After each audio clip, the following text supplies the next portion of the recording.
آپ کو پتا ہے پورے گاؤں میں سب سے زیادہ پڑھا لکھا ہمارا بیٹا ہے، اس کے پاس سرکاری نوکری ہے۔ آپ کو معلوم بھی ہے آپ سے تو موٹر سائیکل کا انتظام نہیں ہو سکا، جبکہ لوگ میرے بیٹے کو گاڑی تک دینے کے لیے تیار ہیں۔ امی نے کہا، بہن آہستہ بولیں، مہمان جمع ہیں۔ مگر ان کا تو بلڈ پریشر بڑھ گیا اور بولی، کیوں آہستہ بولوں بھائی؟ آپ نے تو اپنا پہلا وعدہ ہی وفا نہیں کیا، ساری عمر یہ رشتہ داری کیسے چلے گی؟ امی نے ان کا ہاتھ پکڑ لیا اور بولی، بہن آپ پریشان نہ ہوں، ہم بندوبست کر لیں گے۔ مگر لڑکے کی ماں کچھ بھی سننے کے لیے تیار نہ تھی۔ اس نے کرسی سے اپنا پرس اٹھایا اور پاؤں پٹکتی ہوئی چلی گئی۔ امی بھی ان کے پیچھے گئیں۔ امی نے انہیں منانے کی کوشش کی، مگر اس نے کوئی بات نہ مانی اور امی کو ڈانٹتے ہوئے بولی، سریا بہن، میرا پیچھا کرنا بند کرو، مجھے اپنے شوہر سے بات کرنی ہے۔ لڑکے کی ماں کے تیور اچھے نہیں تھے۔ وہ اپنے شوہر کو سائٹ پر لے جا کر کافی دیر نہ جانے کیا بحث و مباحثہ کرتی رہی۔ امی اور بابا اکٹھے کھڑے پریشانی کے عالم میں انہیں بحث مباحثہ کرتے دیکھتے رہے۔ کافی دیر کے بعد ان کی باتیں ختم ہوئیں۔ امی نے لڑکے کی ماں سے بات کرنا چاہی، لیکن اس نے غصے میں امی کا ہاتھ جھٹک دیا۔ اسٹیج پر دولہا بیٹھا ہوا تھا۔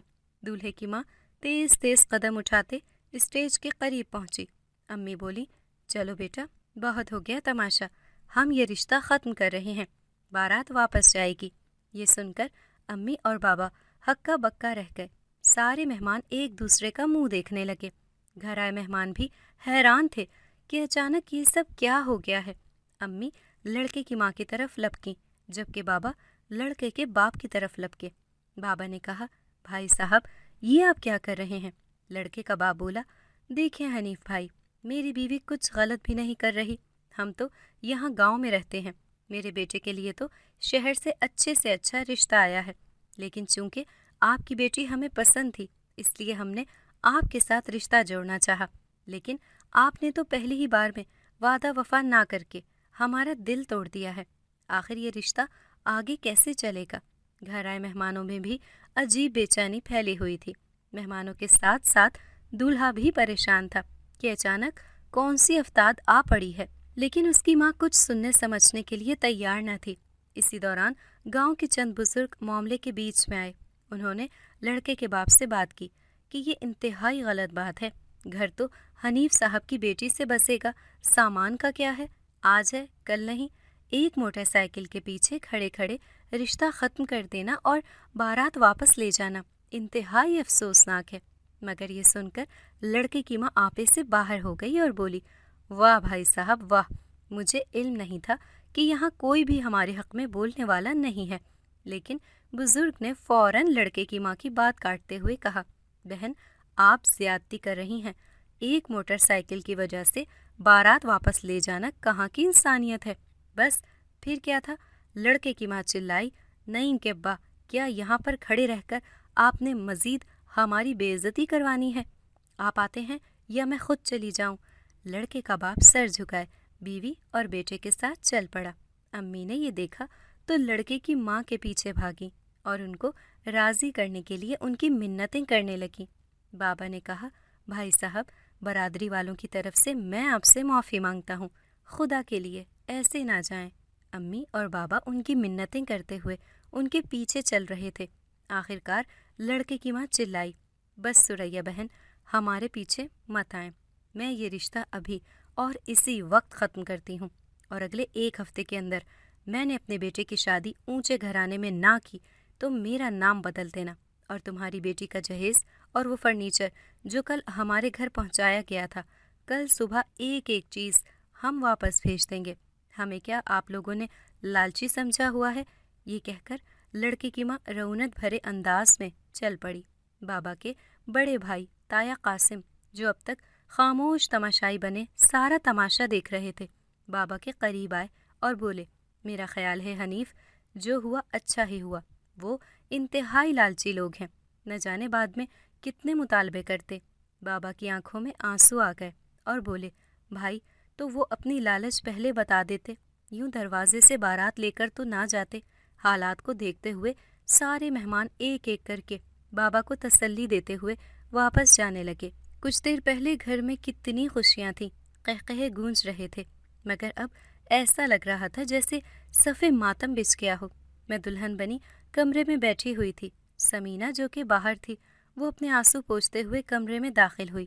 نگہت نے کہا، سمینہ، باہر کیا چل رہا ہے؟ مہمان کہاں جا رہے ہیں؟ سمینہ مسلسل اپنے گرتے آنسو پوچھ رہی تھی۔ میں نے کہا، کیا ہوا سمینہ؟ میرا دل بیٹھا جا رہا ہے۔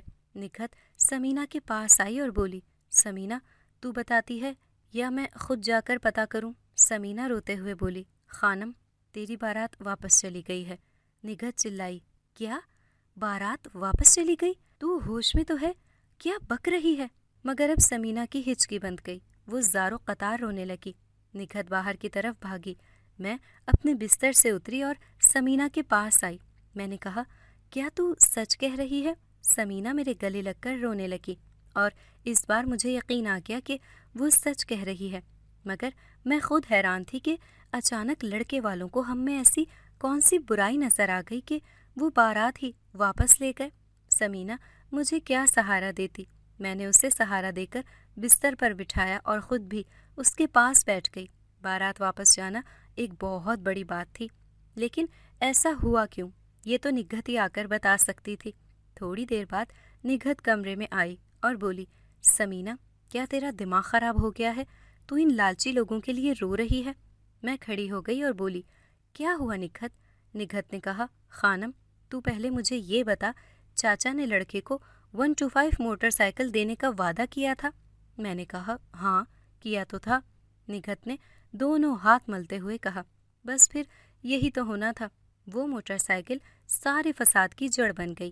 موٹر سائیکل کے لیے چاچا نے قرض مانگا اور وہ قرض انہیں وقت پر نہ مل سکا، تو تیری ساس نے موٹر سائیکل نہ ملنے پر زمین آسمان ایک کر دیا اور یہ کہہ کر چلتی بنی کہ آپ نے تو پہلا وعدہ ہی وفا نہیں کیا، تو عمر بھر کی یہ رشتہ داری کیسے چلے گی؟ نہ میں پوچھتی ہوں چاچا کو ضرورت ہی کیا پڑی تھی کہ وہ ان کی ہر شرط مانتے۔ جتنا سامان تیرے جہیز کے لیے خریدا گیا ہے، اتنا سامان تو صرف گاؤں کے وڈیرے نے اپنی بیٹی کو اس کی شادی پر دیا تھا۔ چاچا نے جو اتنا بھر کر سامان دیا ہے، اسی سے تو ان کے دل میں لالچ آ گئی۔ میں خود صدمے میں تھی، اتنی معمولی سی بات پر کیا کوئی اس طرح رشتے توڑ دیتا ہے؟ نگہت بولی، خانم، مجھے علم ہے کہ تو کیا سوچ رہی ہے، لیکن سچ یہ ہے کہ لالچی آدمی کا کوئی دین ایمان نہیں ہوتا، بلکہ صرف دولت ہی اس کا قبلہ اور کعبہ ہوتا ہے۔ میں تو کہتی ہوں پریشان ہونے کی ضرورت نہیں، لعنت بھیج ایسے گھٹیا لوگوں پر۔ اور سمینہ، خدا کے لیے تو چپ کر جا، تو ایسے رو رہی ہے کہ جیسے خانم کی نہیں تیری بارات واپس چلی گئی ہو۔ یہ سن کر سمینہ اٹھ کھڑی ہوئی اور بولی، تیرے منہ میں خاک، کیسی واہیات باتیں کرتی ہے۔ سارے مہمان جا چکے تھے، بڑے تایا اور ان کی فیملی اور میری دونوں سہیلیوں کی فیملی رکی ہوئی تھی۔ امی تو مسلسل روئے جا رہی تھیں اور تائی امی کو تسلیاں دے رہی تھیں۔ ہر کوئی یہی کہہ رہا تھا، سریا، جس بات پر بارات واپس گئی ہے، یہ رشتہ ختم کرنے کی کوئی وجہ نہیں ہے، اس لیے تو اپنا دل چھوٹا نہ کر۔ دیکھنا، ہر کسی نے انہیں ہی برا بھلا کہنا ہے۔ بابا بہت پریشان تھے، وہ رو تو نہیں رہے تھے مگر ان کے چہرے کی پریشانی ان کے دل کا حال بتا رہی تھی۔ میرا نام خانم شہزادی ہے، میری عمر 22 سال ہے۔ ہمارا گاؤں زیادہ چھوٹا نہیں ہے، گاؤں میں لڑکیوں کا ہائی اسکول بھی ہے۔ میرے بابا زیادہ تعلیم تو حاصل نہیں کر سکے، لیکن امی اور بابا دونوں نے میٹرک کیا ہوا تھا، اس لیے وہ تعلیم کی اہمیت کو سمجھتے تھے۔ بابا نے مجھے گاؤں کے ہائی اسکول سے میٹرک کرایا اور بی اے کا امتحان پرائیویٹ دلوایا۔ مجھ سے چھوٹے میرے 2 جڑواں بھائی ہیں، دونوں 8ویں جماعت میں پڑھتے ہیں۔ ہماری اپنی کافی ساری زمین ہے، بابا زمینداری کرتے ہیں۔ گھر میں 2 گائیں اور 3 بھینسیں بھی رکھی ہوئی ہیں، جن کا اچھا خاصا دودھ ہوتا ہے۔ کچھ دودھ تو ہم استعمال کر لیتے ہیں، باقی ضرورت سے زائد بیچ دیتے ہیں۔ جس بزدل اور لالچی شخص کے ساتھ میرا رشتہ ہوا تھا، اس نے ایم اے کیا ہوا ہے۔ وہ اپنے والدین کا اکلوتا بیٹا ہے۔ تعلیم مکمل کرنے کے فوراً بعد خوش قسمتی سے اس کی سرکاری نوکری لگ گئی۔ بس پھر کیا تھا، گاؤں کا کون سا ایسا گھر تھا جہاں بیٹھ کر اس کی ماں نے اس کی شان میں قصیدے نہ پڑھے ہوں۔ بلا شبہ وہ گاؤں کا واحد لڑکا تھا جس نے اپنی تعلیم مکمل کی تھی، اور خوش قسمتی بھی ایسی کہ تعلیم مکمل کرنے کے فوراً بعد سرکاری نوکری بھی مل گئی۔ بس اسی بات کا گھمنڈ اس کی ماں کو چین سے بیٹھنے نہیں دیتا تھا، لیکن جو کچھ انہوں نے ہمارے ساتھ کیا تھا وہ بہت برا تھا۔ رشتے ٹوٹتے جڑتے رہتے ہیں، لیکن گھر سے بارات کا واپس جانا کوئی معمولی بات نہیں ہے۔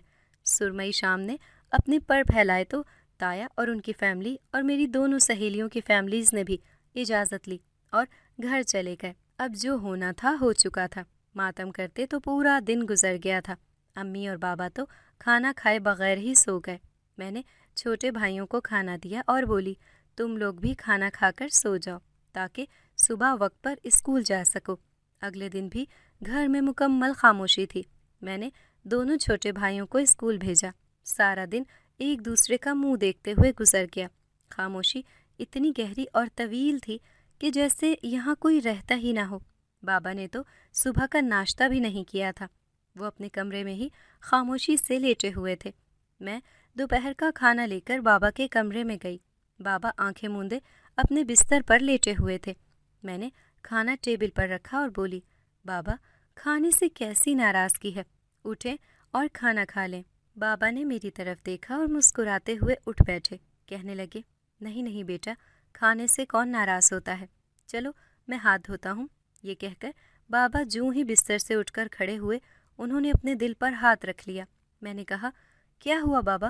مگر بابا بدستور اپنے دل پر ہاتھ رکھے بستر پر بیٹھ گئے اور بولے پتہ نہیں خانم بیٹی، میرا دل بہت گھبرا۔ فقط اتنا کہہ کر بابا بستر پر گرے اور بے ہوش ہو گئے۔ میں تیزی سے بابا کی طرف لپکی اور انہیں ہوش میں لانے کی کوشش کرنے لگی۔ میں نے امی کو آواز دی اور امی بھاگتے ہوئے کمرے میں آئیں، مگر بابا ہوش میں نہیں آ رہے تھے۔ میں نے فوراً تایا کو فون کیا۔ یہ خبر سنتے ہی تایا گاڑی لے کر گھر پہنچ گئے۔ بابا کو گاڑی میں لے کر ہم سب شہر کے ہسپتال پہنچے۔ ڈاکٹر نے فوراً ہی بابا کو ایمرجنسی میں داخل کر لیا۔ ڈاکٹر نے بتایا کہ انہیں ہارٹ اٹیک ہوا ہے، بس دعا کریں، کبھی کبھی آزمائشیں پے در پہ چلی آتی ہیں۔ ہماری بھی ہنستی مسکراتی زندگی میں یہ بہت کڑا وقت تھا۔ بات میرے بارات واپس جانے پر نہ رکی، بلکہ ایک سے بڑھ کر ایک سخت آزمائش آتی چلی گئی۔ ڈاکٹر نے بابا کی جان بچانے کی بہت کوشش کی، مگر ہمارے نصیب میں بابا کا ہم سے یوں ہی بچھڑنا لکھا تھا۔ آدھے گھنٹے بعد ہی ڈاکٹر ایمرجنسی سے باہر آئے اور امی سے کہنے لگے بہت معافی چاہتے ہیں، ہم آپ کے شوہر کو بچا نہیں سکے۔ میرے بابا بھی دنیا میں نہیں رہے تھے، جبکہ امی کا عمر بھر کا سہارا دنیا سے جا چکا تھا۔ امی اکثر بابا سے کہا کرتی تھیں کہ وہ چاہتی ہیں کہ وہ بابا سے پہلے اس دنیا سے جائیں، کیونکہ وہ بابا کی جدائی برداشت نہیں کر پائیں گی، مگر قدرت نے ان کو پہلا موقع نہیں دیا۔ جب سے میری بارات واپس گئی تھی میری آنکھ سے ایک آنسو نہیں گرا تھا، مگر بابا یوں ہمیں اچانک چھوڑ جائیں گے، آنسوؤں کی جھڑی میری آنکھوں سے بہہ رہی تھی۔ تایا بھائی کے دنیا سے جانے کے بعد خود آپ دیدہ تھے، لیکن انہوں نے ہمارے لیے خود کو حوصلہ دے کر رکھا تھا۔ ہم بابا کی میت کو لے کر گھر پہنچے۔ گھر میں ایک اور کوہرام مچ گیا۔ مجھ سے امی کی حالت دیکھی نہ جا رہی تھی، اوپر سے میرے چھوٹے بھائی دونوں کی حالت شدید غم سے بہت بری تھی۔ آج مجھے ان لوگوں سے نفرت ہو رہی تھی جو ہمارے گھر میرا رشتہ لے کر آئے تھے، کیونکہ اس ساری صورتحال کی وجہ وہی لوگ تھے۔ بابا کا جنازہ اٹھا تو میرے دل کے دو ٹکڑے ہو گئے۔ میں آج کے بعد اپنے بابا کو دوبارہ کبھی دیکھ نہیں پاؤں گی۔ پہاڑ جیسے دن تھے تو قیامت جیسی راتیں جو گزرتی ہی نہ تھیں۔ بابا کی کل خوانی سے فارغ ہوئے بابا کو ہم سے بچھڑے 3 دن گزر گئے تھے۔ جن لوگوں کی وجہ سے بابا نے اپنے دل پر اتنا صدمہ لیا تھا، وہ عورت بھی افسوس کے لیے آئی تھی، لیکن اسے دیکھتے ہی امی اپنے حواس کھو بیٹھیں۔ امی نے اسے برا بھلا کہہ کر گھر سے نکال دیا۔ بابا دنیا سے کیا گئے، ہماری تو دنیا ویران ہو گئی۔ بابا کے دنیا سے جانے کے بعد امی بالکل تنہائی میں چلی گئیں، بیمار رہنے لگیں۔ پورے گھر کی ذمہ داری مجھ پر آ گئی۔ بابا کے دنیا سے جانے کے بعد اور اب امی کے مسلسل بیمار رہنے کی وجہ سے چھوٹے بھائیوں کی ذہنی حالت پر بھی بہت برا اثر پڑ رہا تھا۔ بابا کو دنیا سے گئے 1 ماہ کا عرصہ بیت چکا تھا۔ اس 1 مہینے میں امی کی صحت بری طرح متاثر ہوئی تھی۔ وہ بہت کمزور ہو چکی تھیں، زیادہ وقت آرام کرتی رہتی، بابا کو یاد کرتی رہتی۔ امی کی حالت بتا رہی تھی کہ بابا کے غم سے باہر نکلنے میں انہیں وقت لگے گا۔ ایک دن میرے دونوں بھائی اسکول سے واپس آئے۔ میں نے انہیں کھانا دیا۔ وہ کھانے سے فارغ ہوئے تو میں نے ان سے کہا تم دونوں سو جاؤ، تھوڑا آرام کر لو، جب سو کر اٹھو گے تو میں خود تم دونوں کو ہوم ورک کرواؤں گی۔ میرے دونوں بھائی میری بات مانتے ہوئے بستر پر لیٹ گئے۔ میں نے برتن کچن میں رکھے اور امی کے کمرے میں چلی گئی۔ آج امی کافی دیر سے سو رہی تھیں۔ میں نے بھی انہیں نہیں جگایا کہ آرام کر لیں۔ جیسے ہی میں کمرے میں گئی، امی پر میری نظر پڑی۔ میرے قدموں تلے زمین نکل گئی۔ امی کے ہاتھ ٹیڑھے ہو چکے تھے اور کانپ رہے تھے۔ امی کا ایک سائڈ کا منہ بھی ٹیڑھا ہو چکا تھا۔ میں چلائی اور امی کی طرف بھاگی۔ امی، آپ کو کیا ہوا ہے؟ امی نے گردن میری طرف موڑی۔ میں نے کہا، امی آپ کو کیا ہوا ہے؟ مگر امی کا منہ ٹیڑھا ہوا پڑا تھا اور وہ بول بھی نہیں پا رہی تھی۔ امی کو فالج کا اٹیک ہو چکا تھا۔ میں نے فوراً تایا کو فون کیا۔ تایا میری کال پر فوراً گھر پہنچ گئے۔ امی کی حالت بہت تشویشناک تھی۔ امی کو ہسپتال میں داخل کر لیا گیا۔ ڈاکٹر نے بتایا کہ اگر تھوڑی اور دیر ہو جاتی تو امی کی جان بھی جا سکتی تھی۔ ڈاکٹر نے کہا کہ امی کو کچھ دن ہسپتال میں ہی رکھنا پڑے گا۔ تایا نے اپنے گھر فون کیا اور تائی سے کہا کہ میرے بھائیوں کو گھر لے جائیں۔ شام تک تائی اور تایا کے دونوں بڑے بیٹے میرے کزن بھی ہسپتال پہنچ گئے۔ تایا میرے ساتھ ہسپتال میں ہی رک گئے۔ گاؤں میں تو کوئی ہسپتال نہ تھا، اس لیے کسی بھی ایمرجنسی کی صورت میں شہر کے ہسپتال آنا پڑتا تھا۔ امی کی حالت کو دیکھ کر تو اب میرا دل کرتا کہ میں ان لوگوں کو جھولی اٹھا اٹھا کر بددعائیں دوں جن کی وجہ سے میرے ہنستے بستے گھر کی خوشیاں جل کر راکھ ہو چکی تھیں۔ ڈاکٹرز نے امی کو پورے 10 دن ہسپتال میں داخل رکھا۔ 10 دن کے بعد امی کی حالت کچھ بہتر ہوئی تو انہیں ہسپتال سے ڈسچارج کر دیا گیا، لیکن امی ویل چیئر پر آ چکی تھیں۔ 1 مہینہ پہلے بابا کو کھویا تھا۔ اب امی کو کھونے کی ہمت نہ تھی۔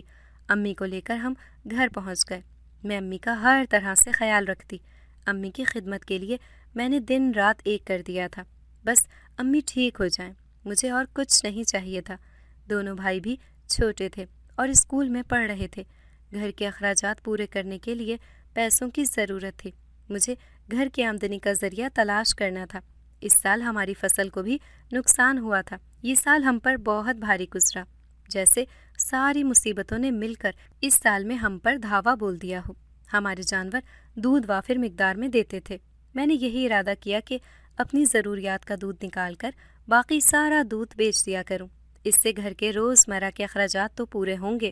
میں نے تایا سے بات کر کے ایک اور بھینس منگوا لی۔ امی مجھے جانوروں کا کام نہیں کرنے دیتی تھی، وہ خود کرتی تھی، مگر اب میں خود جانوروں کو سنبھال رہی تھی۔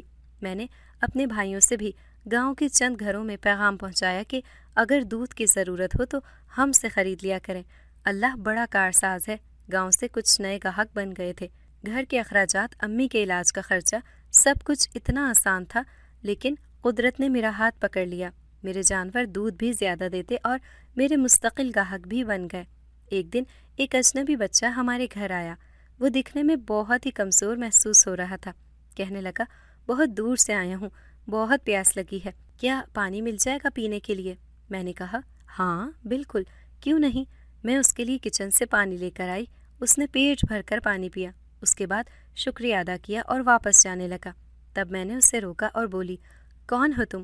اس گاؤں کے تو نہیں لگتے، 10-12 سال کی عمر کا لڑکا ہوگا۔ کہنے لگا، میں اس گاؤں کا نہیں ہوں۔ میں نے بتایا نا، بہت دور سے آیا ہوں، مسافر ہوں۔ میں نے کہا، تم بھوکے ہو؟ تمہارے چہرے سے تو لگ رہا ہے جیسے کئی دن سے کچھ کھایا نہ ہو۔ وہ خاموش ہو گیا۔ میں نے کہا، اچھا یہیں رکو، میں ابھی آئی۔ میں کچن میں گئی۔ ابھی میں نے دوپہر کا کھانا تو تیار نہیں کیا تھا، اس لیے میں نے گلاس بھر کر دودھ لیا اور بچے کے پاس پہنچی۔ میں نے گلاس بچے کی طرف بڑھاتے ہوئے کہا، ابھی میں نے کھانا تیار نہیں کیا ہے، تم یہ دودھ پی لو۔ اجنبی لڑکا بولا، نہیں، مجھے بھوک نہیں ہے۔ میں نے کہا، میری بھینس کا دودھ بہت مزیدار ہوتا ہے، گاڑھا، میٹھا اور لذیذ، ایک بار پیو تو صحیح۔ یہ سن کر وہ لڑکے نے مجھ پر ایک گہری نظر ڈالی، پھر اس نے گلاب میرے ہاتھ سے لیا اور سارا دودھ پی گیا۔ دودھ پینے کے بعد کہنے لگا، یہ دودھ تو واقعی بہت مزیدار تھا۔ میں نے کہا، اور دوں، پیو گے؟ وہ بولا، نہیں، اب میں چلتا ہوں، مجھے دیر ہو رہی ہے۔ یہ کہہ کر وہ چلا گیا۔ چند دن کے بعد وہ لڑکا دوبارہ آیا اور بولا، میں نے اپنے گھر جا کر آپ کے جانوروں کی دودھ کی بڑی تعریف کی ہے۔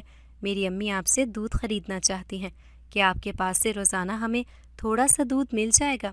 میں نے کہا، ہاں بالکل، میرے پاس 2 کلو دودھ کی گنجائش ہے، اگر تم چاہو تو لے سکتے ہو۔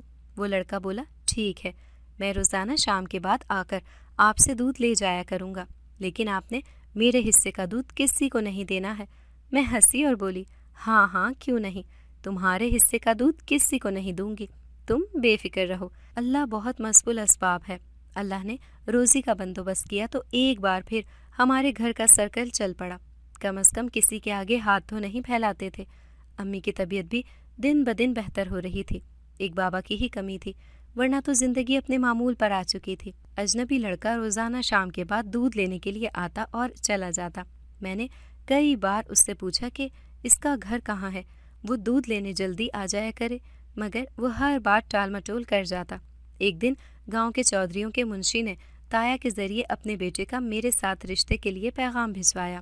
تایا اس شادی کے لیے راضی تھے، لیکن میں نے تایا جان کو صاف کہہ دیا تھا کہ جب تک امی دوبارہ صحت یاب نہیں ہو جاتی میں تب تک شادی نہیں کروں گی۔ تایا میری شادی زبردستی تو کر نہیں سکتے تھے، لہٰذا تھوڑی سی بحث کے بعد واپس چلے گئے اور منشی کو میری رائے صاف صاف بتا دی۔ منشی خود بھی بہت عجیب آدمی تھا، اس کے بارے میں بابا کہا کرتے تھے کہ وہ ضدی آدمی ہے، جو ٹھان لے تو کہتا ہے بس کر کے ہی چھوڑے گا۔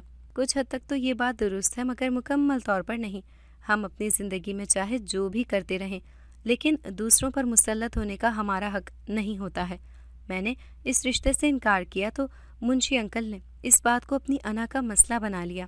ہم پہلے ہی کسی کی انا کی آگ سے اپنا گھر جلائے بیٹھے تھے، اور اب ایک اور انا پرست شخص۔ تایا سے انکار سننے کے بعد امی سے ملاقات کرنے کے لیے منشی انکل خود گھر چلے آئے۔ اب امی بھی کافی بہتر ہو چکی تھی، ٹوٹے پھوٹے لفظ ادا کر لیا کرتی تھی۔ منشی انکل نے ایک بار پھر اپنی مرضی بتانے کی کوشش کی اور ساتھ ہی یہ بھی جتانے کی کوشش کی کہ انہیں انکار بالکل پسند نہیں ہے۔ نہ جانے میرے ہی نصیب میں ایسے لوگ کیوں لکھے تھے۔ ایسے لوگوں کے ساتھ رشتہ داری بنانے کی جو ہم نے قیمت ادا کی تھی، اس سے بڑی اور کوئی قیمت ہو ہی نہیں سکتی تھی۔ امی نے ان کے ساتھ معذرت کر لی۔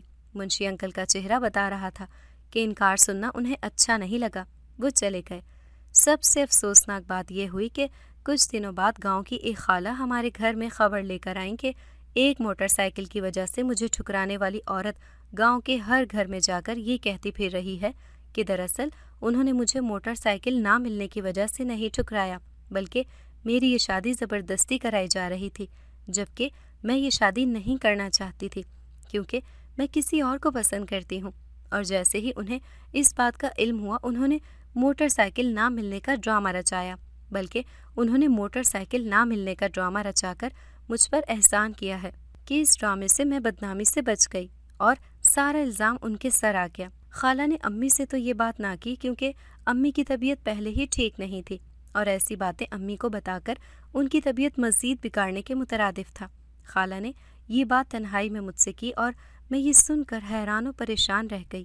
میں نے خالہ سے صرف اتنا کہا کہ خالہ، وہ عورت ہمارے ساتھ ایسا کیوں کر رہی ہے؟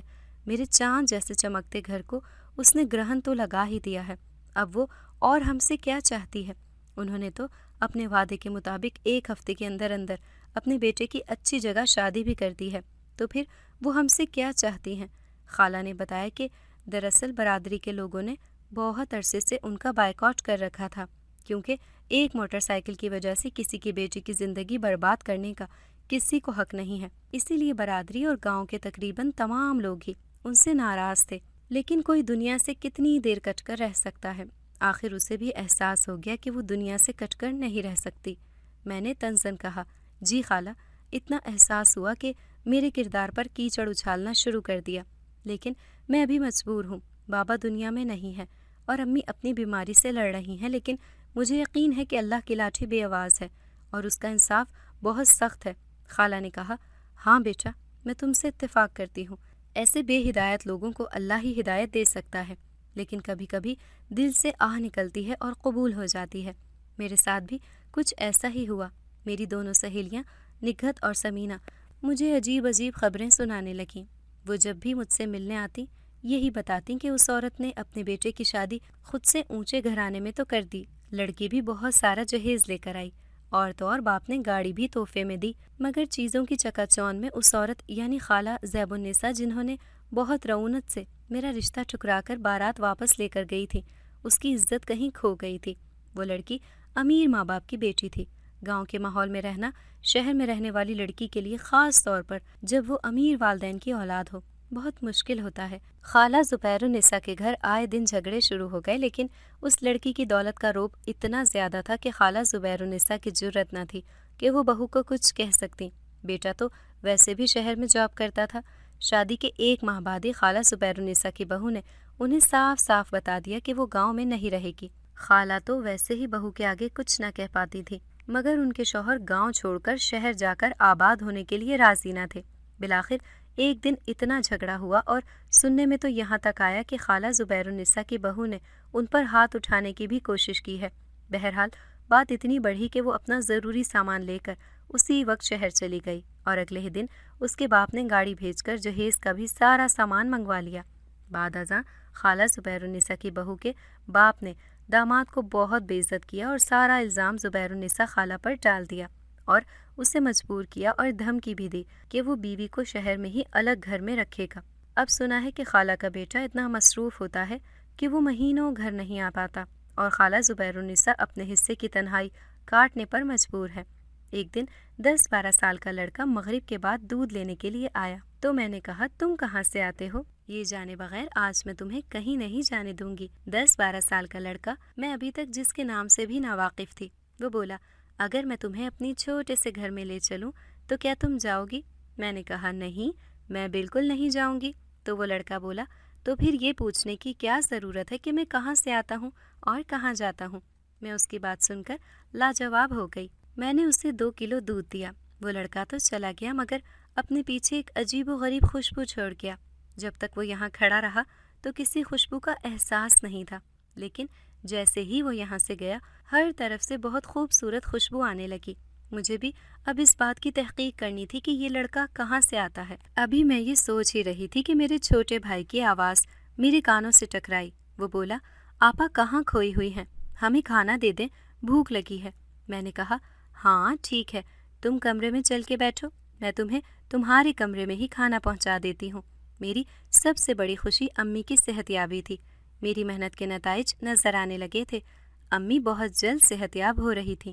اچانک ایک بڑی عجیب بات ہوئی، میرے جانور بیمار ہونے لگے، اور کوئی ایک نہیں، ایک ایک کر کے سارے جانور بیمار ہو گئے۔ اتوار کا دن تھا، میرے چھوٹے بھائی گھر پر ہی تھے۔ ہمارے گاؤں میں جانوروں کا ڈاکٹر بھی تھا۔ میں نے اپنے بھائیوں سے کہلوا کر ڈاکٹر کو گھر ہی بلا لیا۔ ڈاکٹر نے جانوروں کا چیک اپ کر کے بتایا کہ انہوں نے کوئی زہریلی چیز کھا لی ہے، مگر یہ کیسے ہو سکتا تھا کہ تمام جانوروں نے اکٹھے زہریلی چیز کھا لی ہو؟ ڈاکٹر نے اپنی سمجھ بوجھ کے مطابق جانوروں کے لیے دوائی تجویز کی اور چلا گیا۔ میں کئی دن اپنے جانوروں کو دوائیں دیتی رہی، مگر میرے جانور صحت یاب ہی نہیں ہو رہے تھے۔ میرے گھر کے اخراجات ان کے دودھ سے پورے ہو رہے تھے۔ اجنبی لڑکا بھی پچھلے 3 دنوں میں دودھ لینے کے لیے نہ آیا تھا۔ کہیں اس نے ہی تو میرے جانوروں کو کوئی زہریلی چیز نہیں کھلا دی؟ مگر وہ ایسا کیوں کرے گا؟ پچھلے تھوڑے سے عرصے میں ان آنکھوں نے اتنی غیر یقینی کی صورتحال دیکھی تھی کہ اب کسی پر اعتبار ہی نہیں رہا تھا۔ مگر وہ لڑکا ایسا کیوں کرے گا؟ رات کا وقت تھا، امی کھانے کے بعد دوائیاں لے کر سو چکی تھی، جبکہ میرے دونوں چھوٹے بھائی اپنے کمرے میں بیٹھے اپنا ہوم ورک کر رہے تھے۔ میں جانوروں کے طبیلے کے پاس کھڑی حسرت اور دکھ سے انہیں دیکھ رہی تھی کہ اچانک وہ بچہ گھر کے اندر داخل ہوا۔ اسے دیکھ کر میری آنکھیں چمک گئیں، مگر میں اسے کوئی ایسا تاثر نہیں دینا چاہتی تھی کہ میں اسے یاد کر رہی تھی۔ میں نے فقط اتنا کہا 3 دن کے بعد آئے ہو، کیا خیریت ہے؟ وہ بولا جی ویسے تو سب خیریت ہے، ہم لوگ یہاں نہیں تھے، کہیں گئے ہوئے تھے، آج ہی واپس آئے۔ اوہ، میں خواہ اس پر شک کر رہی تھی۔ میں نے دل ہی دل میں سوچا۔ وہ لڑکا بولا مجھے پتا چلا ہے کہ آپ کے جانور بیمار ہیں۔ میں نے چونک کر اس کی طرف دیکھا اور بولی تم تو گاؤں میں تھے ہی نہیں، پھر تمہیں کیسے پتا چلا؟ وہ بولا میں ابھی آپ کے گھر آ رہا تھا تو راستے میں مجھے کسی نے بتایا، پھر میں واپس چلا گیا اور آپ کے جانوروں کے لیے دوائی لے کر آیا ہوں۔ یہ کہہ کر اس نے جیب سے ایک پڑیا نکالی اور میری طرف بڑھاتے ہوئے بولا یہ دوائی بہت اچھی ہے، آپ اپنے جانوروں کو جو بھی دوائی دے رہی ہیں یہ دوائی اس میں ملا کر اپنے جانوروں کو دیں، آپ دیکھیں گی کہ وہ جلد ٹھیک ہو جائیں گے۔ میں نے کہا تم ایک چھوٹے بچے ہو، تمہیں کیسے پتا کہ جانوروں کو کون سی دوائی دینی ہے اور کون سی نہیں؟ وہ بولا میں اپنے گھر آپ کے جانوروں کے بارے میں بتا کر یہ دوائی لایا ہوں۔ میں خود تو ان کی دوائی کے بارے میں کچھ نہیں جانتا۔ میں نے دوائی اس کے ہاتھ سے لے لی اور بولی، میرے جانور 3 دن سے دودھ نہیں دے رہے، اس لیے آج میرے پاس دودھ نہیں ہے۔ وہ لڑکا بولا، اچھا کوئی بات نہیں، یہ کہہ کر وہ چلا گیا۔ بات یہاں نہیں رکی، میرے جانور ٹھیک ہونے کے بجائے دن بدن لاغر اور کمزور ہوتے چلے گئے۔ وہ لڑکا بھی اچانک غائب ہو گیا، اس نے بھی دودھ کے لیے آنا چھوڑ دیا۔ انسان کا دماغ خدشات کا گھر ہوتا ہے۔ مجھے شک ہونے لگا کہ کہیں اس لڑکے نے تو میرے جانوروں کو کچھ کر تو نہیں دیا۔ اس نے جو دوائی دی تھی اسی خدشے کے پیش نظر میں نے اپنے جانوروں کو نہیں کھلائی تھی۔ وہ بہت دنوں سے میرے پاس دودھ لینے کے لیے آ رہا تھا مگر اپنی پہچان نہیں کرا رہا تھا۔ میں جب اس سے اس کے بارے میں پوچھتی ٹال مٹول کر دیتا۔ ایسے میں اس پر کیسے بھروسہ کرتی؟ کئی دن اسی پریشانی میں گزر گئے۔ تقریباً روزانہ ہی جانوروں کا ڈاکٹر میرے گھر آتا، جانوروں کا چیک اپ کرتا، دوائی دیتا اور چلا جاتا۔ اس کی دوائی سے میرے جانوروں کو وقتی آرام تو آ جاتا، مگر چند گھنٹوں بعد جب دوائی کا اثر ختم ہوتا تو پھر ان کی حالت خراب ہو جاتی۔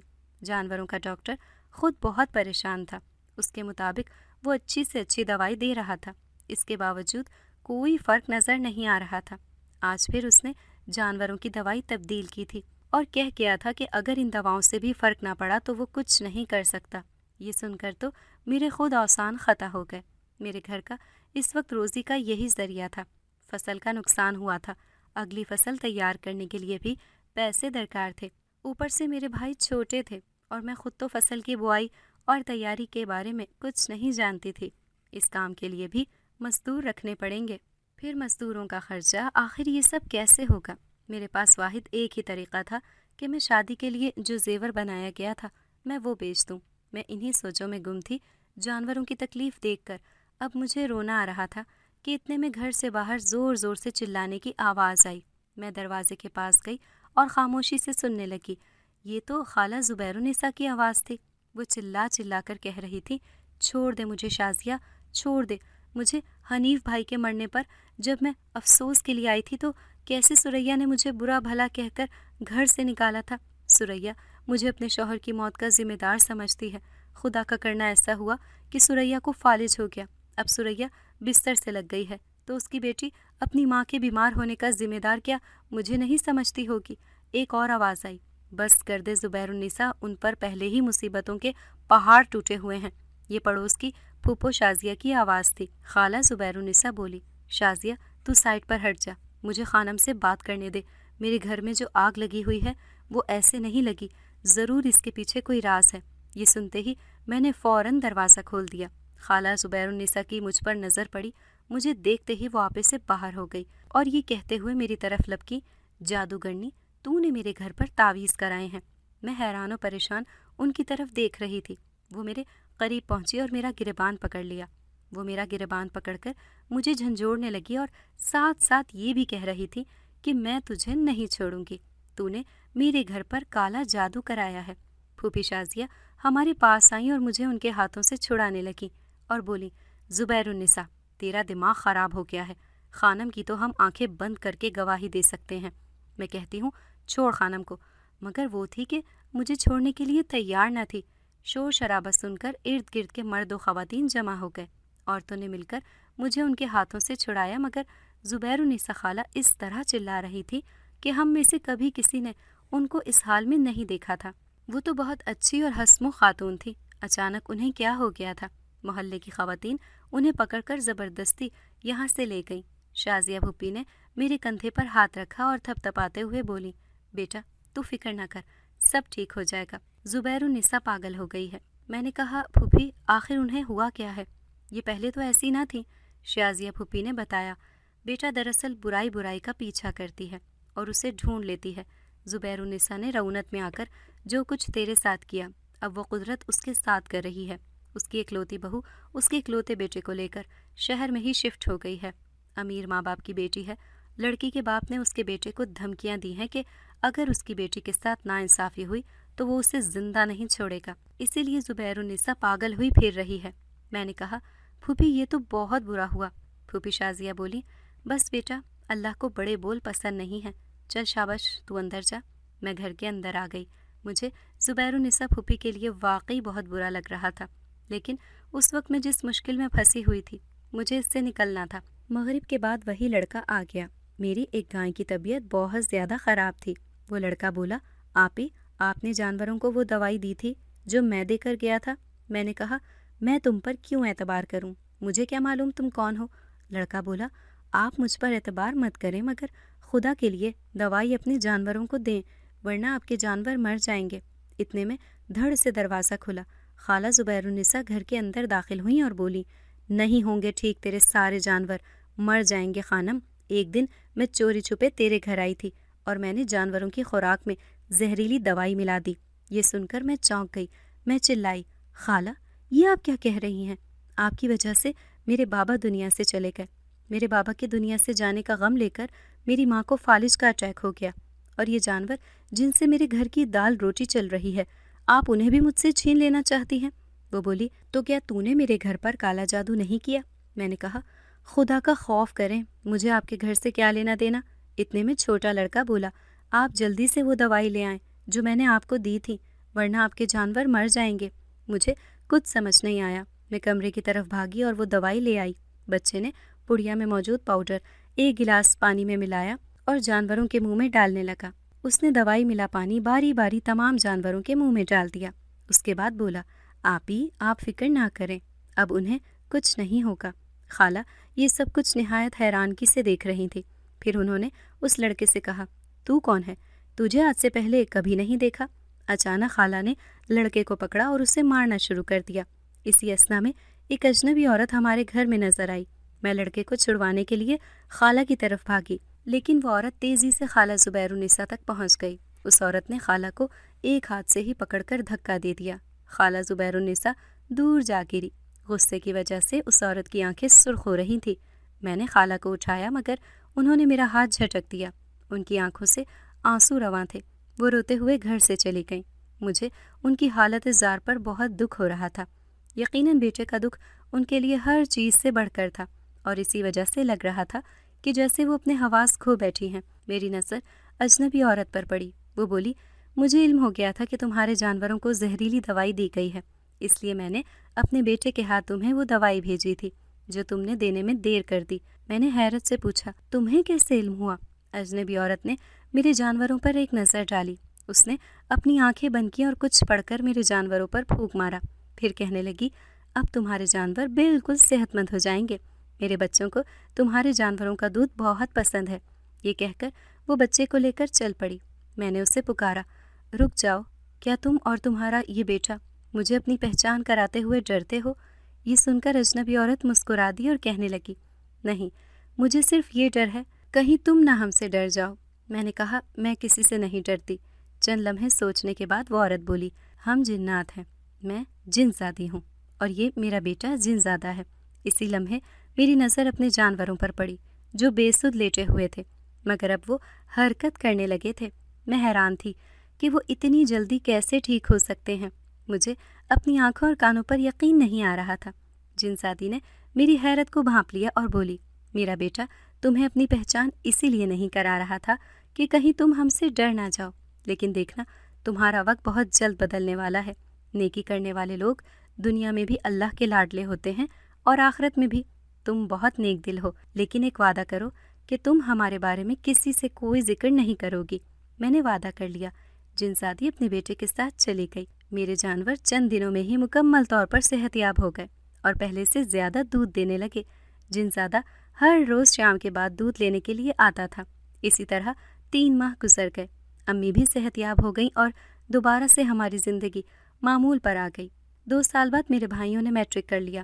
وہ زمینداری بھی کرنے لگے اور اپنی تعلیم بھی جاری رکھے ہوئے تھے۔ صرف بابا ہی نہیں تھے، ورنہ خوشحالی ایک بار پھر ہمارے گھر لوٹ آئی تھی۔ بہت اچھے گھرانے میں میری شادی ہو گئی۔ میں اپنے سسرال میں بہت اچھی زندگی گزار رہی ہوں۔ ہمارے گاؤں میں برگد کا ایک بہت پرانا درخت ہے۔ جنات کا وہ خاندان اسی درخت کے نیچے آباد تھا جو مجھ سے دودھ خریدتے تھے، مگر میری شادی ہونے کے بعد وہ بھی یہاں سے چلے گئے تھے۔ جس دن میری رخصتی تھی، چھوٹا جن زادہ اس دن آخری بار مجھ سے ملنے کے لیے آیا تھا۔ اگر آپ کو ہماری آج کی کہانی پسند آئی ہے تو اسے لائک کریں، شیئر کریں اور چینل کو سبسکرائب کرنا مت بھولیے گا تاکہ آپ کو ہر نئی آنے والی ویڈیو کا نوٹیفیکیشن بر وقت ملتا رہے۔